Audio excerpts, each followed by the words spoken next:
les fissures dans le béton. C'est cher, c'est affreux et c'est dangereux, tant sur les maisons que sur les ponts. Rien qu'au sein de l'Union européenne, l'assainissement des bâtiments coûte tous les ans environ 6 milliards d'euros.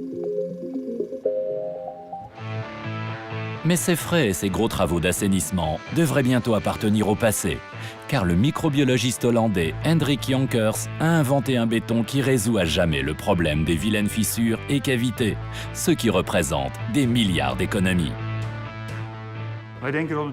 Nous pensons que notre béton va révolutionner l'art et la manière de bâtir parce que nous nous sommes inspirés de la nature. Les plantes et les animaux montrent des capacités à se soigner elles-mêmes. Nous les avons adaptées au béton. Le problème du béton armé traditionnel, c'est que des petites fissures apparaissent au bout d'un certain temps. L'eau y pénètre, l'acier à l'intérieur du béton commence à rouiller et le béton devient cassant. Ça arrive souvent déjà au bout de 20 à 30 ans.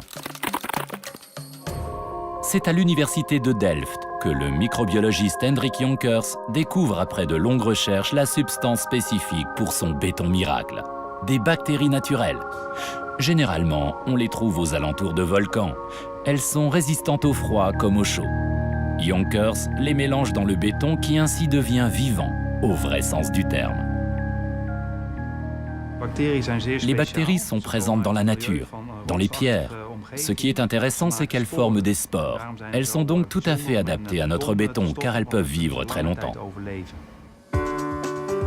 Les bactéries se trouvent dans cette poudre, un mélange de bactéries et de leur nourriture, le lactate de calcium. La poudre est ensuite diluée avec de l'eau et ajoutée aux composants du béton. Le béton déploie ses pouvoirs miraculeux lorsqu'il est bâti. Quand des fissures apparaissent, l'eau y pénètre et cette eau réveille les bactéries qui peuvent sommeiller dans le béton pendant 200 ans. Au premier contact avec l'eau, elles deviennent actives et mangent la nourriture ajoutée au béton qu'elles excrètent finalement sous forme de calcaire, le composant principal du ciment. Il n'a donc plus qu'à remplir et fermer les petites fissures. L'effet avant-après est nettement visible. Les bactéries sont de bonnes petites travailleuses. Il ne leur faut que 3 semaines pour cicatriser les fissures, et peu importe leur longueur. Pour la longueur des fissures, il n'y a pas de limite, centimètres, même kilomètres. Ce qui est décisif, c'est la largeur. Ici, on voit une fissure de 0,2 mm de large, mais nous pouvons en réparer jusqu'à une largeur de 0,8 mm. Et ça fonctionne aussi postérieurement. Jonkers et son équipe développent un liquide spécial avec lequel il est possible de traiter les fissures de bâtiments en béton armé traditionnel. Ce liquide contient aussi les bactéries. Il devrait être mis sur le marché cette année et le béton bio en 2016. Voici le premier bâtiment construit avec le béton miracle. Ici, la couche de béton a une épaisseur de 6 cm, un tiers de moins que pour une maison traditionnelle. Jonkers contrôle régulièrement si les fissures se referment. Jusqu'à présent, tout fonctionne parfaitement.